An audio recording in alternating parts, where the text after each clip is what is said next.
Les textes liturgiques du samedi 1er février 2025. Première lecture. Il attendait la ville dont Dieu lui-même est le bâtisseur et l'architecte, Hébreux 11, 1-2, 8-19. Lecture de la lettre aux Hébreux. Frères, la foi est une façon de posséder ce que l'on espère. Un moyen de connaître des réalités qu'on ne voit pas.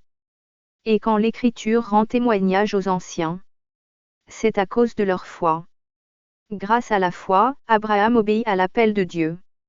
Il partit vers un pays qu'il devait recevoir en héritage, et il partit sans savoir où il allait. Grâce à la foi, il vint séjourner en immigré dans la terre promise. Comme en terre étrangère, il vivait sous la tente. Ainsi qu'Isaac et Jacob, héritiers de la même promesse, car il attendait la ville qui aurait de vraies fondations. La ville dont Dieu lui-même est le bâtisseur et l'architecte. Grâce à la foi, Sarah, elle aussi, malgré son âge, fut rendue capable d'être à l'origine d'une descendance, parce qu'elle pensait que Dieu est fidèle à ses promesses. C'est pourquoi, d'un seul homme, déjà marqué par la mort, a pu naître une descendance aussi nombreuse que les étoiles du ciel, et que le sable au bord de la mer, une multitude innombrable. C'est dans la foi, sans avoir connu la réalisation des promesses, qu'ils sont tous morts. Mais ils l'avaient vu et salué de loin, affirmant que, sur la terre, ils étaient des étrangers et des voyageurs. Or, parler ainsi, c'est montrer clairement qu'on est à la recherche d'une patrie. S'il avait songé à celle qu'il avait quittée, ils auraient eu la possibilité d'y revenir. En fait, ils aspiraient à une patrie meilleure, celle des cieux.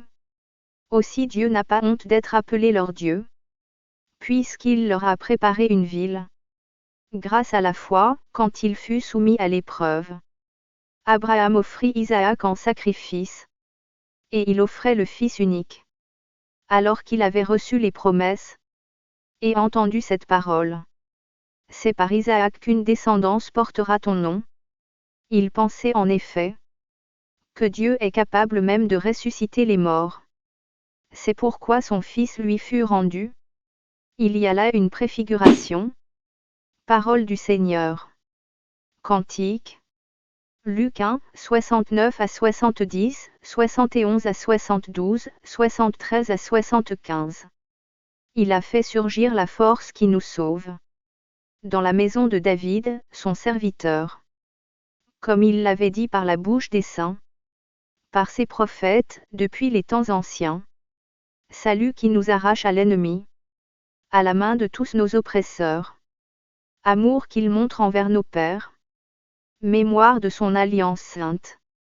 Serment juré à notre père Abraham, de nous rendre sans crainte, afin que, délivrés de la main des ennemis, nous le servions dans la justice et la sainteté, en sa présence, tout au long de nos jours.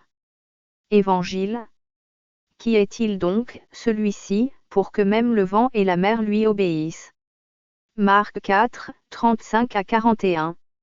Évangile de Jésus-Christ selon saint Marc. Ce jour-là, le soir venu, Jésus dit à ses disciples: Passons sur l'autre rive. Quittant la foule, ils emmenèrent Jésus, comme il était, dans la barque. Et d'autres barques l'accompagnaient. Survient une violente tempête. Les vagues se jetaient sur la barque, si bien que déjà elle se remplissait. Lui dormait sur le coussin à l'arrière. Les disciples le réveillent et lui disent: Maître, nous sommes perdus. Cela ne te fait rien? Réveillé, il menaça le vent et dit à la mer: Silence, tais-toi. Le vent tomba, et il se fit un grand calme. Jésus leur dit: Pourquoi êtes-vous si craintifs? N'avez-vous pas encore la foi? Saisis d'une grande crainte, ils se disaient entre eux: Qui est-il donc, celui-ci, pour que même le vent et la mer lui obéissent? Acclamons la parole de Dieu.